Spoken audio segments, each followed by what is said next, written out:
जोशीमठ सांस्कृतिक, ऐतिहासिक और रणनीतिक लिहाज से बेहद अहम शहर है, लेकिन आजकल सुर्खियों में है वहाँ आई आपदा की वजह से। हमारे साथ बात करने के लिए जोशीमठ में सरकार की तरफ से लोगों को सहूलियत देने के लिए क्या काम हुए हैं, हमारे साथ बात करने के लिए हैं उत्तराखंड के chief minister Pushkar Singh Dhami. Sir, स्वागत है आपका सर टीवी में। जी धन्यवाद। सर, पहला सवाल आपसे पूछना चाहूँगा, क्योंकि लोगों के अंदर परेशानी है। लोग जो जोशीमठ के लोग हैं एक ऐसी स्थिति में हैं कि उन्हें अभी अंदाज़ा नहीं है कि वो कहाँ जाएं, क्या करें। ऐसे में सरकार की ओर से कि उन लोगों को फौरी राहत हो, आश्वासन हो, क्या इंतज़ाम किए गए हैं और अभी तक का क्या आंकड़ा है, कितने लोग प्रभावित हैं? देखिए, जो आप कह रहे हैं परेशानी होना स्वाभाविक है, क्योंकि अचानक लोगों को अपना घर छोड़ना पड़ा है, उनको घरों से दूसरी जगह पर जाना पड़ा है। और ऐसे लगभग 900 के करीब जो लोग हैं उनको उनके घरों से दूसरी जगह पर सरकार के द्वारा, प्रशासन के द्वारा अभी फौरी तौर पर रखा गया है।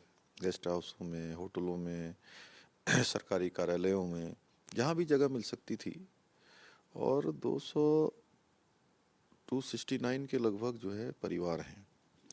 और ये संख्या अभी टेंटेटिव है, मतलब अभी अभी वर्तमान में है। आगे स्थिति जो भी होगी उसके अनुसार कार्य कर रहे हैं। सभी को उनके घरों से सुरक्षित स्थानों पर ले जाया गया है।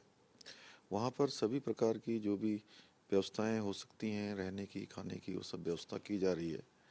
और फौरी तौर पर हमने अभी 1.5 लाख रुपए की धनराशि का एक मुश्त जो है अंतरिम रूप से प्रावधान किया था उनको देने का। सभी के खातों में सभी को ये पैसे ट्रांसफ़र हो चुके हैं, धनराशि ट्रांसफ़र हो गई है। और आगे भारत सरकार की 8 एजेंसियां काम कर रही हैं। और अपना अध्ययन करने के बाद उनकी जो रिपोर्ट आएगी, एनडीएमए उसको कंपाइल करेगी। एनडीएमए की टीम भी वहाँ पर काम कर रही है। उसके बाद हम लोगों ने, चूँकि नए स्थान पर लोगों का पुनर्वास हो, उनका विस्थापन हो, वहाँ पर व्यवस्था हो, उसके लिए भी वैकल्पिक रूप से हम लोग काम कर रहे हैं। और जिलाधिकारी ने वहाँ पर एक कमेटी भी बनाई हुई है। जितने भी स्टेक होल्डर्स हैं, जितने भी जो लोग उससे प्रभावित हैं, उन सभी को लेकर वहाँ पर लगातार बैठकें हो रही हैं। और जो भी सबकी राय बनेगी, सबकी सहमति से, सबके विचारों के सुनने के बाद, एक राय बनने के बाद हम आगे जो कि मुआवजे को देने की प्रक्रिया है या लोगों को अन्यत्र बसाने की योजना है, उस सभी पर काम कर रहे हैं। सर, चूंकि आपने जिलाधिकारी का जिक्र किया, हमने देखा कि वहाँ प्रशासन कई फ्रंट पर उसे काम करना पड़ रहा है और काफ़ी जो व्यवस्था की गई वो भी प्रशासन की तरफ से काफ़ी बेहतर कोशिश की गई। लेकिन आपसे ये समझना चाहेंगे कि क्या अभी लॉन्ग टर्म का, क्योंकि लोग पशुपेश में हैं, लॉन्ग टर्म आगे क्या होगा? आज वो आवास में हैं जो सरकार की तरफ से उन्हें मुहैया कराए गए हैं, खाने की व्यवस्था है, लेकिन आगे के लिए क्या कुछ रणनीति अभी सरकार बना रही है? नहीं, देखिए, सबसे पहले तो क्या है कि अभी एक बार जो 8 एजेंसियां जो काम कर रही हैं, 8 संस्थान जो काम कर रहे हैं, उनकी रिपोर्ट आने के बाद ही जो है आगे का फर्दर प्लान हम लोग तय करेंगे। लेकिन सरकार सभी को लेकर गंभीर है कि हम जो सबसे अच्छा पुनर्वास हो सकता है, लोगों की, प्रभावित लोगों की जो सबसे अच्छी व्यवस्था हो सकती है, उस व्यवस्था को हम लोग सुनिश्चित कर रहे हैं। और इसमें हमारे देश के प्रधानमंत्री जी का भी हमको पूरा सहयोग और उनको सहायता का पूरा भरोसा है। और वो स्वयं मॉनिटरिंग भी कर रहे हैं, हमारे गृह मंत्री जी भी कर रहे हैं, हमारे सभी लोग इस काम में लगे हुए हैं। इसलिए राज्य सरकार, केंद्र सरकार, सब मिलकर एक अच्छा पुनर्वास, एक अच्छी जो व्यवस्था होगी हम लोग करेंगे। क्योंकि जोशीमठ हमारे लिए बहुत महत्व का स्थान है। जोशीमठ के लोगों के साथ हम लोग खड़े हैं हर तरीके से। सर, वैज्ञानिक जो पड़ताल हो रही है, कितनी एजेंसियां लगभग वैज्ञानिक पड़ताल के तौर पर वहां पर काम कर रही हैं? क्योंकि लगातार हम देख रहे हैं कि वहां हर अलग अलग एजेंसियां पूरे युद्ध स्तर पर पूरे कारण समझने में लगी हैं।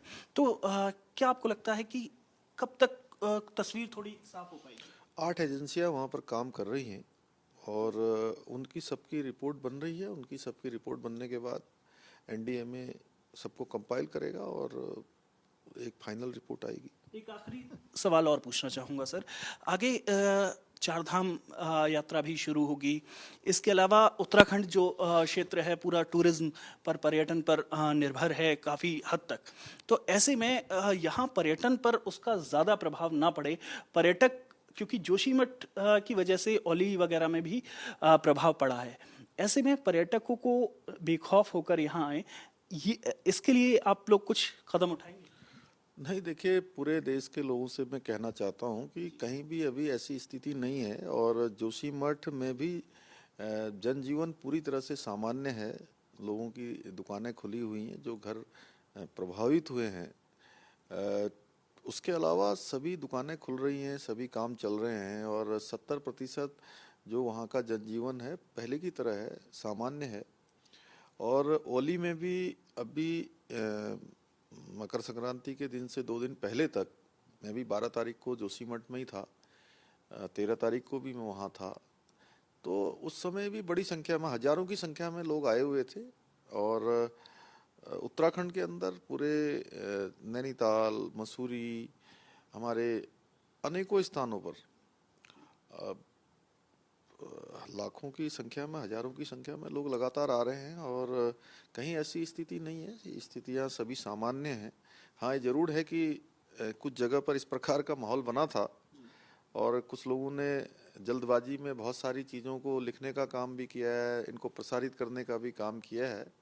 उनसे मैं कहना चाहता हूँ कि उत्तराखंड के अंदर सारी स्थितियाँ सामान्य हैं। हम सभी स्थितियों पर लगातार नज़र बनाए हुए हैं और उत्तराखंड के लिए और देश के लिए, चूँकि ये देव स्थान भी है, देवभूमि है, पूरे देश भर के लोग, दुनिया भर के लोग यहाँ आते हैं, आस्था श्रद्धा है लोगों की, इसलिए यहाँ पर सामान्य स्थिति है। और चार धाम की यात्रा के लिए हम लोग पूरी तैयारी कर रहे हैं। चार धाम यात्रा इस बार पूरी रिकॉर्ड संख्या आई थी, 50 लाख से ज़्यादा लोग इस बार यात्रा में आए हैं और मैं समझता हूँ इस बार वो संख्या और बढ़ने वाली है। उसके मद्देनज़र हम सभी जो काम अच्छी यात्रा के लिए हो सकते हैं वो यात्रा कर रहे हैं। शुक्रिया सर हमसे बात करने के लिए। तो आप देख सकते हैं उत्तराखंड के मुख्यमंत्री का साफ कहना है कि फौरी राहत के लिए इंतजाम किए गए हैं जोशीमठ में बेहतर, और इसके अलावा सरकार जो लॉन्ग टर्म को लेकर भी गंभीर है। कैमरामैन राज ठाकुर और साथी भरतवीर के साथ नव विक्रम सिंह, देहरादून।